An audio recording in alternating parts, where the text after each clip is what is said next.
Haleluya, puji nama Tuhan. Salam sejahtera di dalam kasih kita Tuhan Yesus Kristus, keluarga Jemaat GPD El Shaddai Magelang, dimanapun kita berada, Tuhan Yesus memberkati kita semua. Mari kita siapkan hati kita untuk menikmati kebenaran firman Tuhan.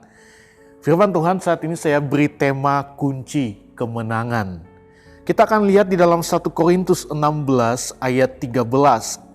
1 Korintus 16 ayat 13, demikian firman Tuhan.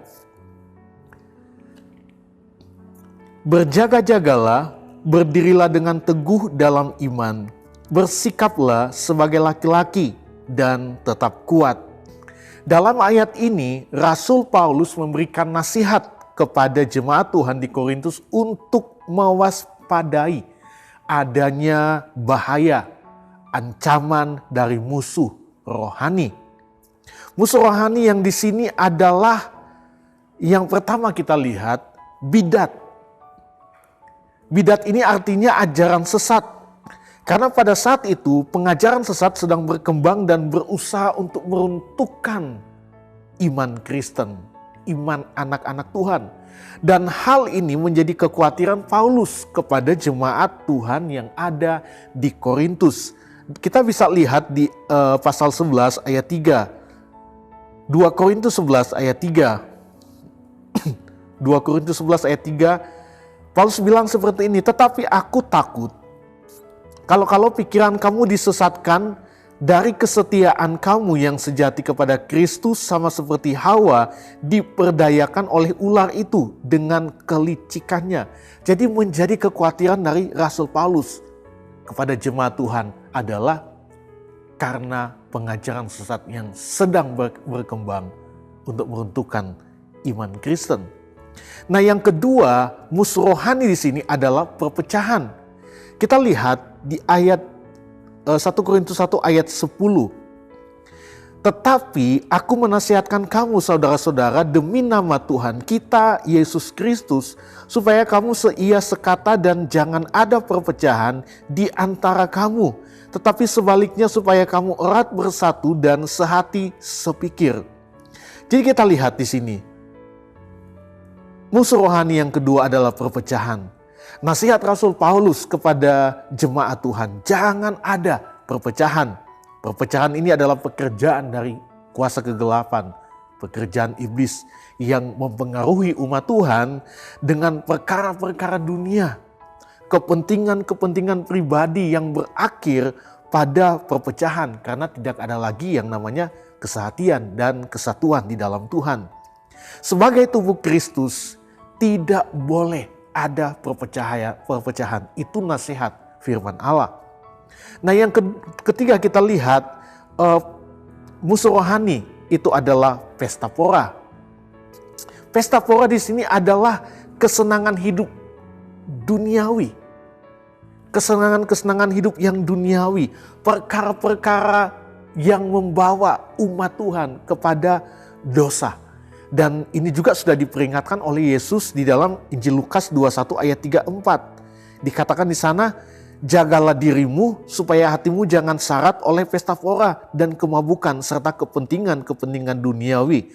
Dan supaya hari Tuhan jangan dengan tiba-tiba jatuh ke atas dirimu seperti suatu jerat. Kita lihat ini nasihat Yesus kepada murid-muridnya. Supaya mereka tidak hanyut oleh keinginan-keinginan dunia.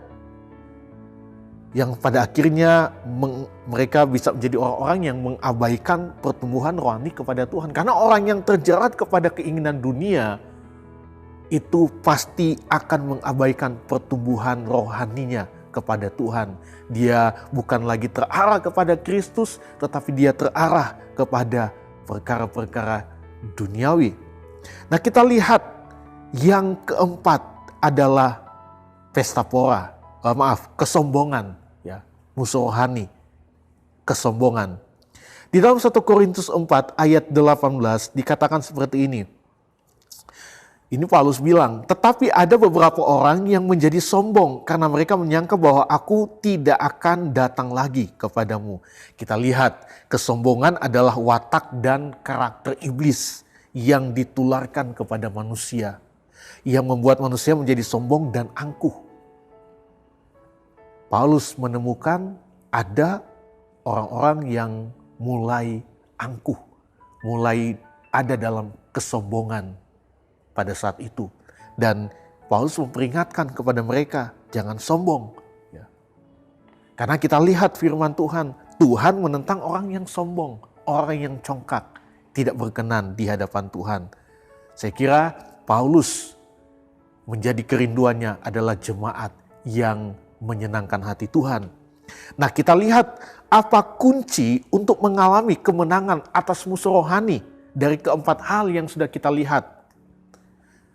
Yang pertama, kunci kemenangan untuk mengalami kemenangan yang pertama adalah berjaga-jagalah. Kita kembali ke ayat pokok kita dalam 1 Korintus 16 ayat 13.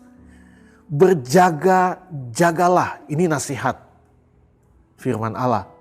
Dalam bahasa Yunani kata berjaga-jagalah ini ditulis dengan kata gregoreo yang berarti bangun, menahan diri untuk tidak tidur. Kata ini diambil dari bahasa militer tentang tentara yang berjaga-jaga terhadap serangan musuh.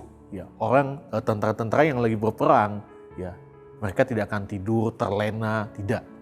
Mereka akan berjaga-jaga karena akan ada serangan yang tiba-tiba ya, dari musuh. Kita lihat di dalam 1 Tesalonika 5 ayat yang ke-6. Di sana juga diperingatkan seperti ini.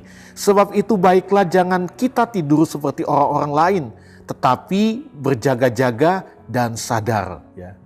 Berjaga-jaga, sadar, jangan tertidur. Ya.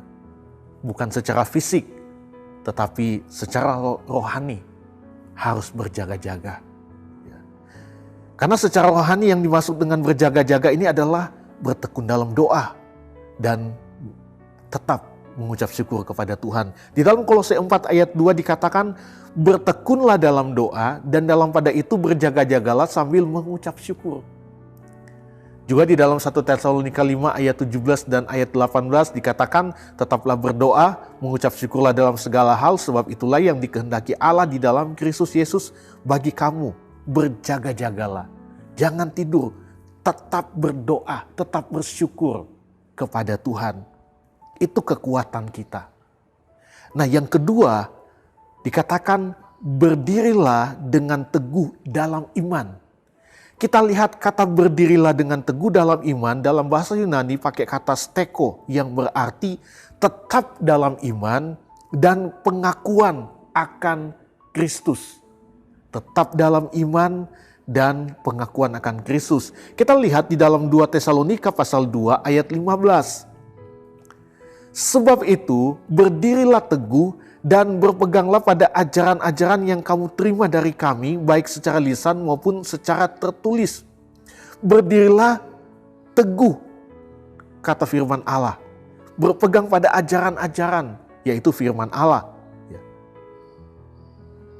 Kita lihat tetap dalam iman dan pengakuan akan Kristus. Yang berarti iman yang terus meningkat oleh apa? Oleh ajaran-ajaran Injil Yesus Kristus. Karena itu ya yang diberitakan oleh rasul-rasul pada saat itu. Dan mereka harus bertumbuh dari setiap ajaran-ajaran itu. Kita pun gereja Tuhan sekarang harus bertumbuh dari ajaran-ajaran, yaitu firman Allah yang adalah kebenaran yang menyelamatkan setiap manusia. Yang ketiga, kunci kemenangan adalah bersikaplah sebagai laki-laki. Dalam bahasa Yunani kata ini dipakai kata andriso, yang berarti seorang laki-laki dewasa yang pemberani. Bukan seorang bayi atau anak-anak kecil, bukan seorang penakut yang lekas tawar hati dalam menghadapi musuh. Jadi seorang yang pemberani, laki-laki dewasa. Di dalam Yosua 1 ayat yang ke-6 dikatakan, kuatkan dan teguhkanlah hatimu. Ini perkataan Tuhan kepada Yosua. Sebab engkaulah yang akan memimpin bangsa ini memiliki negeri yang kujanjikan dengan bersumpah kepada nenek moyang mereka untuk diberikan kepada mereka. Bukankah telah kuperintahkan kepadamu, kuatkan dan teguhkanlah hatimu, janganlah kecut dan tawar hati. Maaf, itu kita sudah lompat di ayat 9 ya.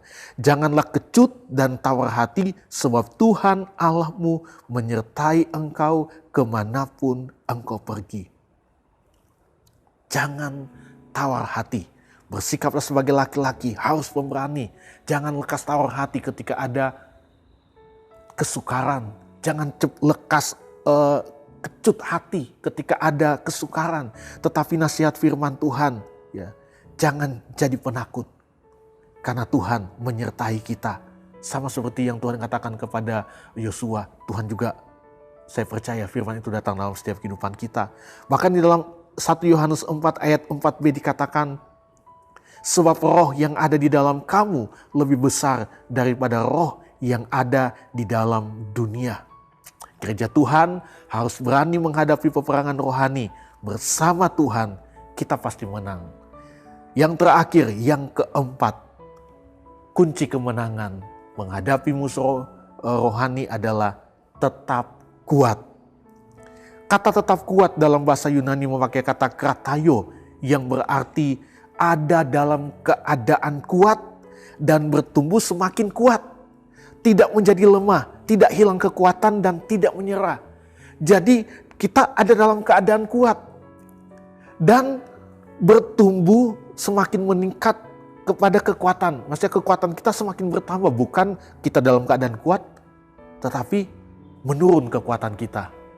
Tetapi ini bertambah, semakin bertambah dan terus bertambah kekuatan kita. Dan tentu menjadi kuat di dalam kehidupan kita, ya tentu kita harus menjadi kuat di dalam kekuatan kuasanya. Ya, maksudnya kekuatan yang kita peroleh dari kekuatan kuasanya. Kita nggak bisa mengandalkan kekuatan kita, hanya kekuatan yang daripada Tuhan. Efesus 6 ayat 10 katakan, akhirnya hendaklah kamu kuat dalam Tuhan, di dalam kekuatan kuasanya. Amin. Kuat di dalam kekuatan kuasanya. Saya percaya ketika kita ada dalam persekutuan dengan Tuhan, dalam kekuatan kuasa Roh Kudus, kita pasti kuat, kita pasti menang menghadapi musuh-musuh rohani yang datang dalam kehidupan kita. Puji nama Tuhan, Tuhan Yesus memberkati kita semua. Mari sama-sama kita akan berdoa. Terima kasih Bapa yang baik, kami bersyukur kepadamu untuk hari ini. Kami boleh kembali menikmati firman-Mu. Kami percaya firman-Mu adalah kekuatan dalam hidup kami. Meteraikan firman-Mu di dalam setiap hati kami Tuhan.